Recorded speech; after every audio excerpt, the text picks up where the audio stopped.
Hello everybody, welcome back to my channel, and for today's video I'm going to harvest my hydroponic my lettuce in my hydroponic growing system. Ayan guys, so ito guys is 1 month and 2 days. So actually every month 1 month lang i-harvest mo na ito guys, kasi ready na siya. Ayan, pero na-extrahan ng araw dahil busy. Ayan, so ito ay machine na smart, walang ingay guys, maliit yung pump niya, at saka maganda talaga siya guys, taniman ng lettuce. Ayan, so pwede ka na, kapag mayroon kang apat na ganito, pwede ka nang hindi bumili ng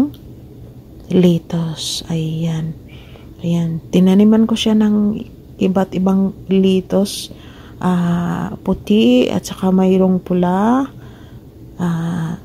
Yan, at ito hinarvest ko na siya guys.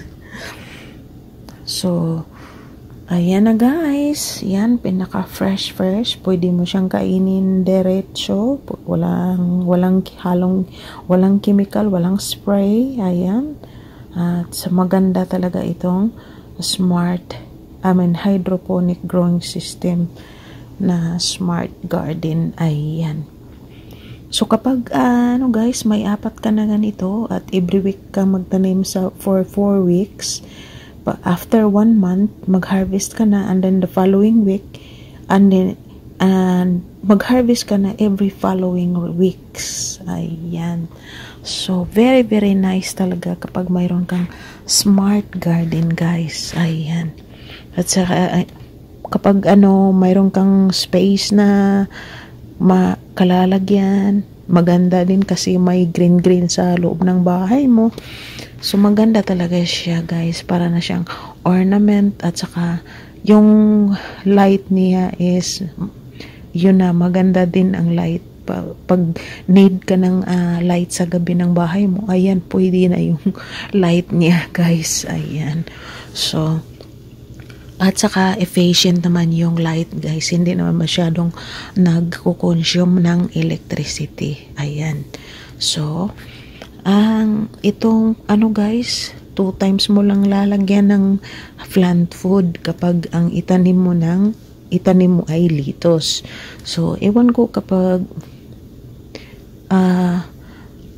kung ibang tanim ang pero yung instruction is 2 times lang talaga lalagyan ng plant food, which is 10.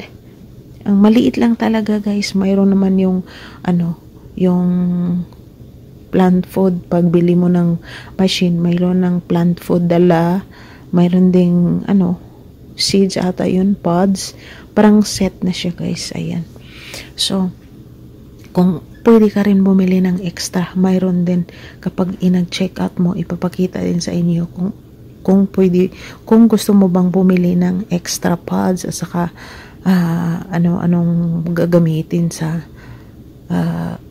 hydroponic growing system na ito. So ayun guys, maganda talaga ito guys. Ito ay hydroponic growing system indoor garden UQ or ano ba tawag dito, hindi ko masyadong ma-pronounce. Basta ganun ito guys. Yung ilalagay ko lang sa description box ang link ng smart ng hydroponic garden smart machine. Ayan guys, so I hope this helped guys, and thanks for watching. Have a great day and bye bye.